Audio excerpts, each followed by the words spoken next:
I think it's super courageous to ask for one's life purpose because it's like it's all in or nothing.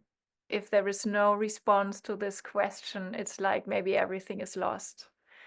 And if there is a response, then maybe some kind of search is over. And I have to identify with somebody who just has to live up to the purpose of life instead of, oh, I'm seeking and oh, I'm whatever. And to me, I mean, it's all work in progress, of course. The bigger the questions about life, the more important it seems for me to, for any answer to embrace opposites, to be true in a paradoxical way, which means when it comes to the purpose of life, learn to tolerate that you are powerful and important beyond anything that you dare to think about yourself in this very moment. Plus, at the same time, learn to tolerate that you are as unimportant as a speck of dust. So I think that's not the response or my current response to this question, but it is the prerequisite for the answer. Because if I do not open myself up in terms of, okay, tear me apart life, tear me apart truth, like break me open, push both opposites at the same time into my being, into my awareness, into my consciousness, into my energy. If I do not open up in this absolute way, then any further answer is just me consuming something. Like I throw something into the internet, what's the purpose of life? And some random idiot answers something and that's it. Like, then, okay, then let's eat French fries, but then let's not deal with these questions. So let's say there is this question with this sincerity and this desperation and this flame internally, and there is this openness to be broken open by life, because I won't be the one breaking myself that open, but I can be the one putting my little openness onto the altar and say, okay, life, do your magic. I can't go any further. Like, break me open in the absolute way. And then my response to the question of the purpose of life is, and it comes in a very awkward way, and I'm not on point with my wording, but I will give it a try anyway. Using everything that touches my senses, using everything that is in my human experience in order to remember my essence. It's using everything and every moment as a portal back to myself. And if we would navigate now in a very spiritual context, we would write down the word myself, not in one word, but back to myself with bold letters, the self.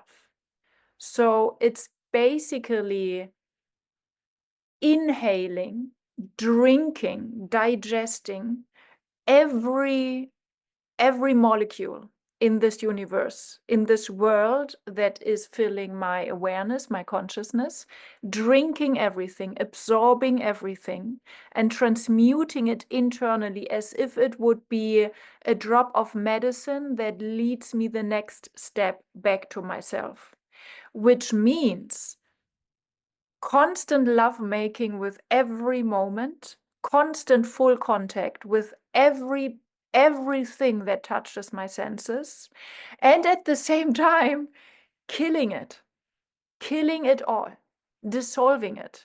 Because if I dissolve, digest, transmute everything that's flowing through my senses into my being, then nothing is left. It's loving this world to death. It's using this world relentlessly in every aspect and every layer of human experience and dissolving it in that way. It's almost like your purpose of life is making your way back home And this word of back is almost like return. It's like telling the whole story backwards. It's being spit into this universe as a fragmented part of consciousness, of absolute consciousness. Manage your way back. That's maybe the purpose of life. Let's say it like that. That's your purpose of life because you are longing, you are desperate, you are asking this question. I think if we would ask consciousness itself, let's say Shakti or Shiva or whatever, it like herself, himself, what's the purpose of life? I think they would answer, oh, it's just for fun. So like as long as we are the ones searching for something, asking questions, being open for response, there is something serious and there is something like all in. And the moment that we managed our way back home, it's like, oh, it's fun. It was an idea that's just, I mean, we like to have fun and we like to have a playful playground for everything that's possible. So I think both of those layers of response are balancing each other out in our very being, because of course we are those ones who are desperate and searching. And at the same time, of course, we are those ones who are at the same time, we can't stop laughing behind the scenes because everything is so insanely beautiful and fun and playful without exception, without alternative.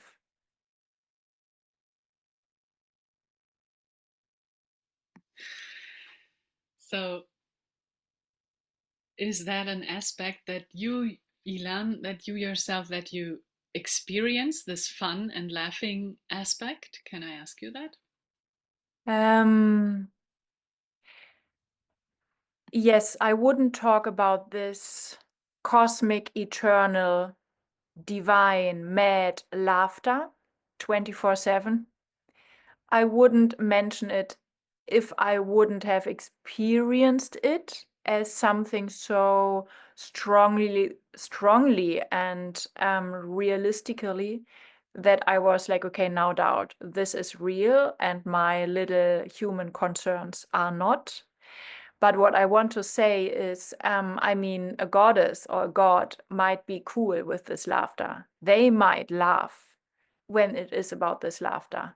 Ilan, was scared to death. I was like, oh my God, this is too much. This is an overdose of freedom, an overdose of bliss, an overdose of relief. It was just too much. So my first encounter with cosmic laughter was me trying to hide under my bed, like scared to death, close to a panic attack. So yes, I experienced it, but next time I hope I have a little bit more fun. Thank you so much for being interested in global transformation. If you want to join a very special event, I have a free invitation for you. Once a month, I gather humans from all over the globe in a so-called shaking event. It's a very unique adventure where you dive into collective trauma regulation and global transformation together with humans from all over the world. So if you're curious about a physical adventure that truly goes into collective transformation, then you are welcome to join me and hundreds of other beings, and you find the link for your registration below this video.